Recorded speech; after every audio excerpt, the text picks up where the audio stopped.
esta es la mandíbula, ¿no? ¿Cuál es la diferencia entre maxilar inferior y mandíbula? ¿Perdón?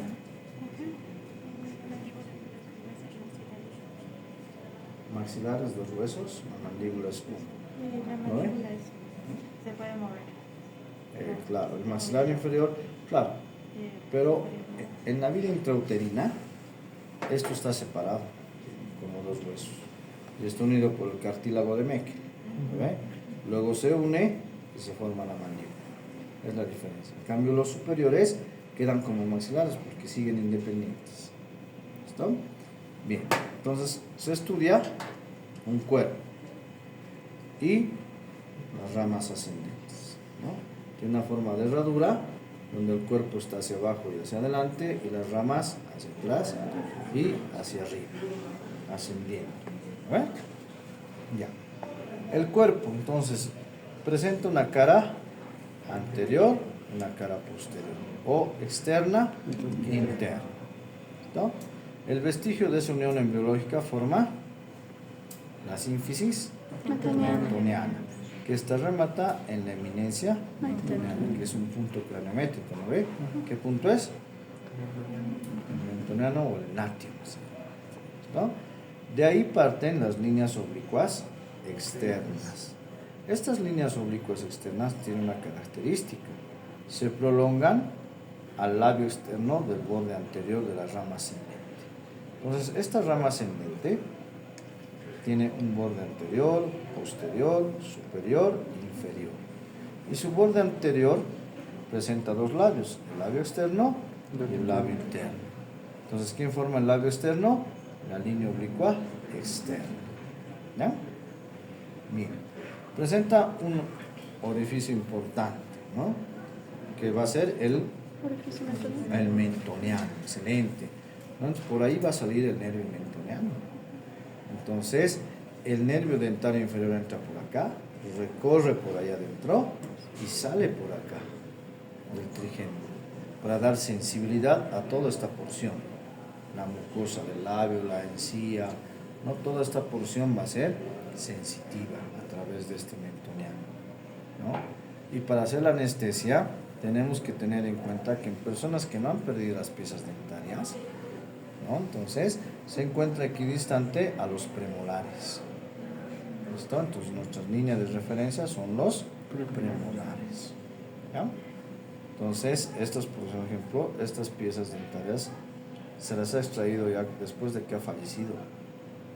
Porque cuando se hace en vida, se cierran, ¿no ve? Y se vuelve tejido, así como estos. Estos ha perdido, por ejemplo, en vida. Y cuando tenía sus dientecitos, le han sacado y se queda así los alvéolos, pues obviamente ya no se puede cerrar, ¿no? ¿Ya? Entonces, esa es la parte equidistante. Cuando las personas van perdiendo, se va reabsorbiendo el hueso. Por lo tanto, el agujero mentoniano está más cerca al borde alveolar. ¿Ya? Bien. Entonces, esa es la porción del cuerpo en su cara anterior o externa.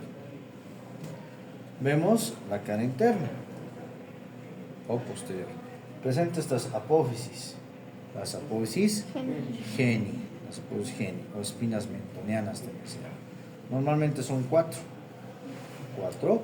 dos superiores, dos inferiores, o a veces se fusionan, ¿no? Entonces las superiores sirven para que dé inserción al genio gloso y las inferiores al genio ioideo. Aquí hay un hueso que se llama el ioides, que es el único hueso, ¿no?, que no se articula, ¿no?, que está unido por músculos y ligamentos, ¿ven? Bien. ¿Qué es la característica de esta cara? Que de estas apófisis geni parten las otras líneas, las líneas oblicuas internas, pero a estas les vamos a llamar miloioideas, porque aquí se inserta, así como mi mano, el músculo del piso de la boca, se llama el miloioideo. ¿Ya?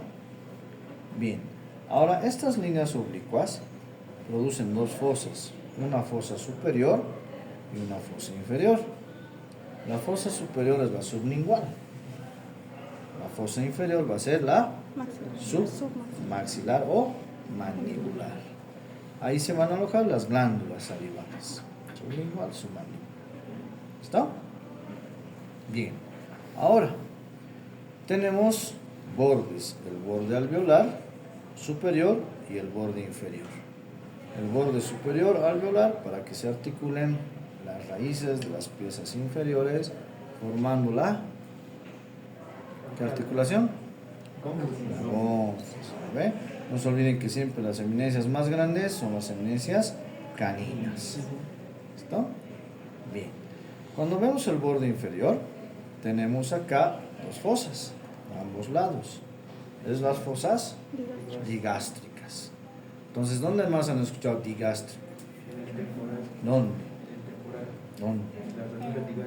¿Dónde? En la porción mastoidea, por debajo de la apófisis mastoides y antes de la ranura o yusta mastoidea de la arteria occipital. Esa es la diferencia. Entonces, esto es así. Vientre anterior, vientre posterior. Tendón intermedio. Nos va a servir para la parte de paquete vasculonervioso. ¿Listo? Entonces, esa es la fosita digástrica. Bien. Entonces, hasta ahí es el cuerpo. Nos vamos a las ramas ascendentes. Las ramas ascendentes tienen una cara externa, cara interna. Borde anterior, borde posterior, superior, inferior. El borde anterior, como les decía anteriormente, está formado por dos labios, el labio externo y el labio interno.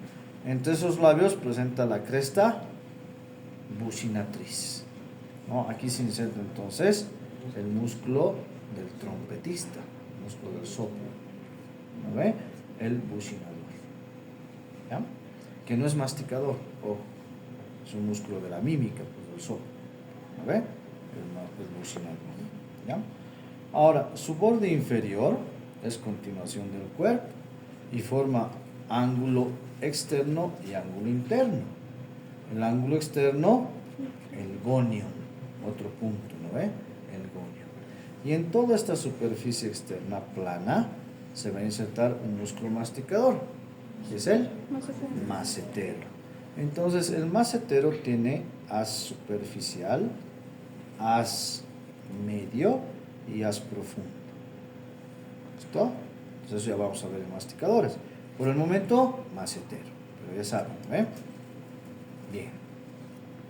En la parte interna, también en el ángulo presenta unas crestas, pero eso ya es para la inserción de otro músculo masticador, el pterigoideo interno. Excelente, el pterigoideo interno. ¿Ya? Bien, ¿qué más vemos en la cara interna? Importante este orificio que conduce al conducto dentario inferior o alveolar inferior. No se olviden que dentario y alveolar es lo mismo. ¿Ya? Dentario inferior. Por ahí va a pasar entonces una rama del trigémino, importante.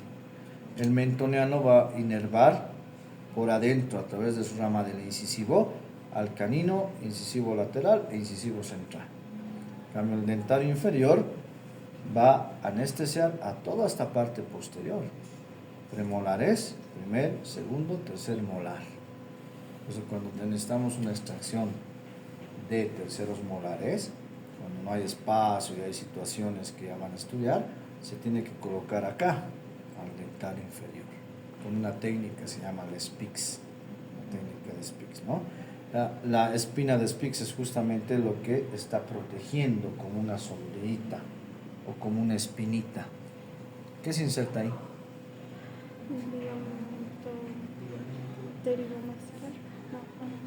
Esfenoides. Esfenomaxilar, ¿no? O esfenomandibular. ¿Ya?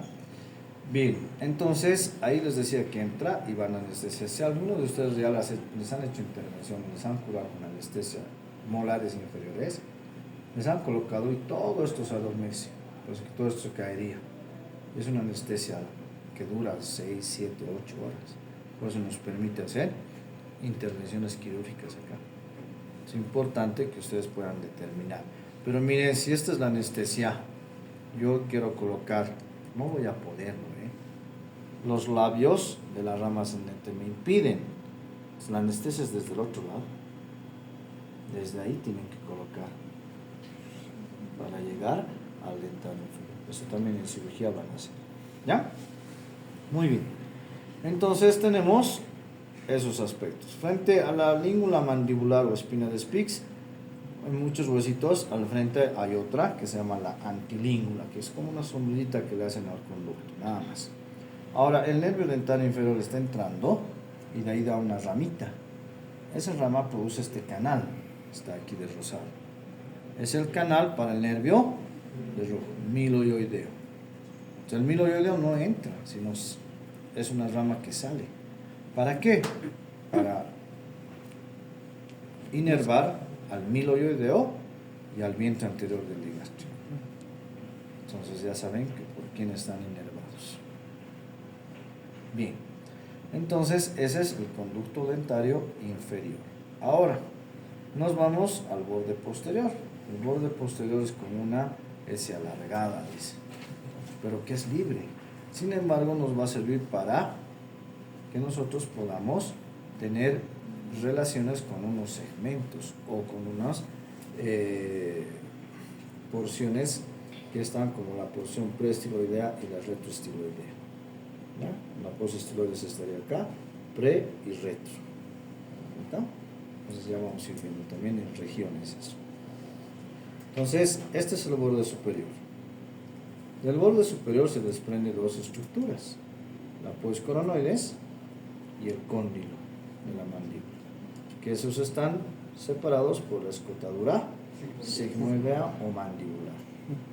La poiscoronoides tiene una característica que es plana en su cara externa, y ahí se inserta, ¿qué se inserta? El haz profundo del massetero, superficial medio profundo. ¿Ya? Ahora en su cara interna ya presenta una cresta, la cresta temporal. Aquí viene a insertarse otro músculo masticador, el temporal, en la cresta temporal. Entonces el temporal viene desde la fosa, pasa por el hueco cigomático y termina acá. Entonces cuando movemos, aquí se mueve también. Entonces, eso es la característica de la mandíbula. Aquí se insertan los masticadores. Hemos hablado del macetero, un masticador. Pterigoideo interno, temporal, 3. Ahora, en el cóndilo es una eminencia elipsoidal dirigido hacia adentro, que en su cuello tiene un estrechamiento, una fosa.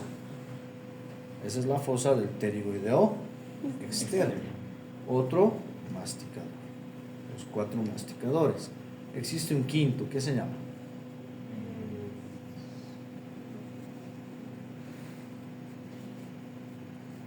El esfenomandibular. ¿Ya? El esfenomandibular viene de la carilla subtemporal del ala mayor del esfenoides, se recuerda, y de ahí va a venir hacia acá, con un músculo acintado, delgado, pero que va a ir por la rama ascendente. Y se diferencia de las fibras del temporal. Esa es la diferencia. ¿Ya? El quinto músculo masticador. Bien. Entonces tenemos el cóndilo mandibular, que ya vamos a ver en la TMEC, una vertiente anterior, una vertiente medial, funcional y una vertiente posterior que no interviene en nuestro movimiento, que ya viene a ser continuación del borde posterior. ¿Sí? Entonces eso es la mandíbula. ¿Listo?